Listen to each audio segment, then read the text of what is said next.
बात ये है कि तहरीक इंसाफ नेचुरल लगता है ना। बाकी को तो देखे ना, कभी वो सरकारी मुलाजमों को लाके जलसे में बिठाना पड़ता है, बिरयानी की लालच देके लाके बिठाना पड़ता है, हलवे की लालच देके बिठाना पड़ता है। गुड पॉइंट, ठीक है। तो यहाँ पे तो ना कोई लालच है, जज्बा है, और जज्बा जब होता है तो फिर एंटरटेनमेंट तो होती है। 2008 में कैंडिडेट आप थे या सलमान अकरम राजा साहब थे? यार सलमान अकरम राजा साहब थे, लेकिन जरा हम पुराने हाथों में खेले हुए, थोड़ा हमें पॉलिटिक्स का आइडिया था, तो फिर उनको थोड़ी सी जरूरत थी। एंजॉय आपने किया ज़्यादा उस कैंपेन? एंजॉय तरीके साहब का झंडा हाथ में हो तो एंजॉयमेंट खत्म होता है। और में जब कैंपेन हमने स्टार्ट की थी ना, झंडा को भी निकालता था ना, अरेस्ट हो जाता था। तो खैर हमने की कैंपेन, फिर हमें देख के लोगों ने भी शुरू कर दी। इस्लामाबाद में देख के तो बहुत खुशी हो रही है, यहाँ लोगों पे बहुत जुल्म हुआ है। हम बिल्कुल हुकूमत बनाने के लिए तैयार है, लेकिन हमारी 180-85 सीटें हमें दे दें तो हम बताएंगे कि हुकूमत कैसे बनाते हैं और कैसे चलाते हैं। नून लीग जो 60-61 सीटों पर विक्ट्री स्पीच कर चुकी है, नवाज शरीफ साहब अब ये कहना शुरू हो गए हैं कि मुझे क्यों बुलाया। आगे का मंजरनामा क्या आपको नजर आ रहा है? देखिए, हम बिल्कुल हुकूमत बनाने के लिए तैयार है, लेकिन हमारी 180-85 सीटें हमें दे दें तो हम बताएंगे कि हुकूमत कैसे बनाते हैं और कैसे चलाते हैं। जो डाका मारा है हमारे हक के ऊपर, हमारे जो वोटर्स हैं सारे इधर भी खड़े हैं, जिन्होंने इतनी खुशी से वोट दिए पाकिस्तान तहरीक इंसाफ को, उनके कैंडिडेट्स को, इन्होंने उसको छीन लिया। लेकिन हम रुकेंगे नहीं, इंशाल्लाह हम वापस लेंगे अपनी सीटें और हम ही मेजॉरिटी के साथ, 2/3 मेजॉरिटी के साथ इंशाल्लाह हुकूमत बनाएंगे। ये चोरों, लुटेरों, डाकुओं को इस मुल्क में मुसल्लत नहीं होने देंगे। इस मुल्क की अवाम ने डिसाइड कर दी है, वो 8 फरवरी को उन्होंने वोट देके। अच्छा सलमान साहब, ये ग्राउंड के ऊपर देखकर आपको क्या महसूस हो रहा है? कुछ खुशी हो रही है? यार मैं कैसा लग रहा आपको है? बताऊं, मैं लाहौर में जब कैंपेन हमने स्टार्ट की थी ना, झंडा को भी निकालता था ना, अरेस्ट हो जाता था। तो खैर हमने की कैंपेन, फिर हमें देख के लोगों ने भी शुरू कर दी।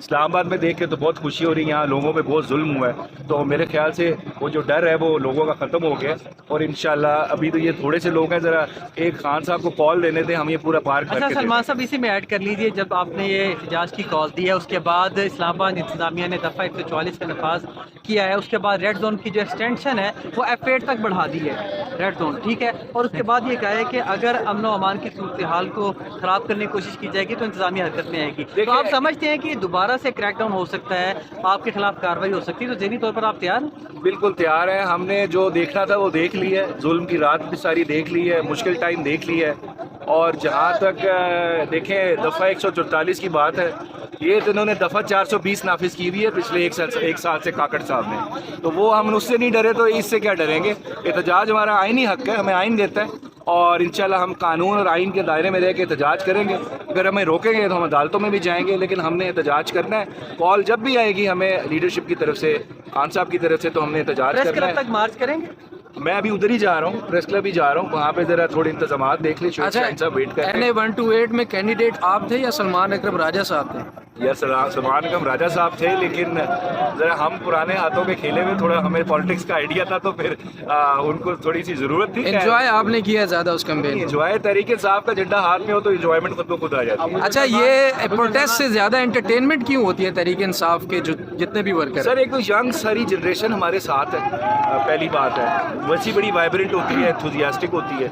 और दूसरी बात ये है कि तहरीक इंसाफ नेचुरल लगता है ना। बाकी को तो देखे ना, कभी वो सरकारी मुलाजमों को लाके जलसे में बिठाना पड़ता है, बिरयानी की लालच दे के लाके बिठाना पड़ता है, हलवे की लालच दे के बिठाना पड़ता है। गुड पॉइंट, ठीक है। तो यहाँ पे तो ना कोई लालच है, जज्बा है, और जज्बा जब होता है तो फिर एंटरटेनमेंट तो होती है। अच्छा, ये मौलाना साहब के हलवे में नमक किसने डाला है?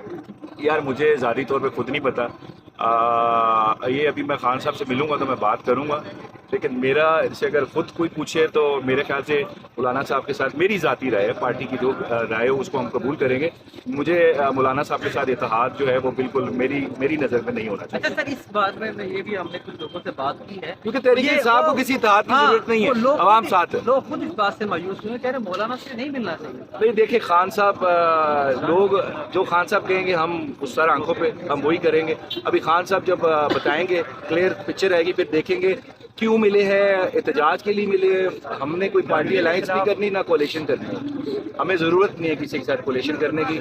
अभी अगर फ्री एंड फेयर इलेक्शन, अभी तो ये इन्होंने धांधली करके किया, हम 180 सीटें ले गए हैं। अगर आप सोचें बल्ला हो, खान बार और कैंपेन हो, तो कितनी सीटें हैं टोटल?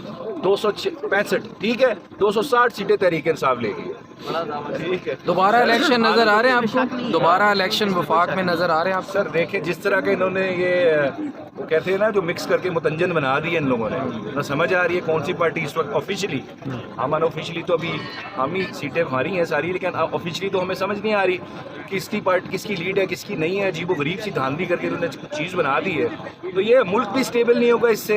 यही नुकसान होता है जब election free and fair election में आप इंटरफेयर करते हो, स्टेबिलिटी नहीं आएगी, स्टेबिलिटी नहीं आएगी तो फिर उसके बाद इकोनॉमिक स्टेबिलिटी नहीं आएगी, लोगों के हालात बेहतर नहीं होंगे। तो बेहतर तरीका ये था फ्री एंड फेयर इलेक्शन होने दे, एक पॉपुलर प्राइम मिनिस्टर आए जिसके पास 200 सीटों 180 सीटें जो भी उसको आवाम दे, वो फिर मुश्किल फैसले भी कर सकता है। अब 40 सीटों के साथ ये बिजली की प्राइस गैस की प्राइस ये बढ़ा सकते हैं, IMF की कंडीशंस मीट कर सकते हैं। पहले ये जिस तरह पीपल्स पार्टी का हाल हुआ, इंटीरियर सिंध की जमात रह गई है, ये भी सिर्फ जाती उमरा की जमात रह जाएगी, उसके अलावा इनके कुछ नजर नहीं आ रहा फ्यूचर, बल्कि अपने हल्के से भी हार गए। वो अहमद भट्टी को उठा लिए इन्होंने, वो आपको पता है हमारा PPP कैंडिडेट था, वो इनके हल्के इनके अपने जाती उमरा से पीपल MPA का इलेक्शन जीता है। तो इस वजह से नून लीग का मुझे कोई फ्यूचर नजर नहीं आ रहा। फ्यूचर तरीके इंसाफ का इमरान खान साहब का है, और ये भी खान साहब इंशाल्लाह जल्दी बाहर आ जाएंगे और फिर अवाम उनको उधर ही पहुंचाएगी जहाँ से उसको इन्होंने उतारा था, गैर आईनी गैर कानूनी। बहुत शुक्रिया, थैंक यू सो मच। कुछ है सलमान साहब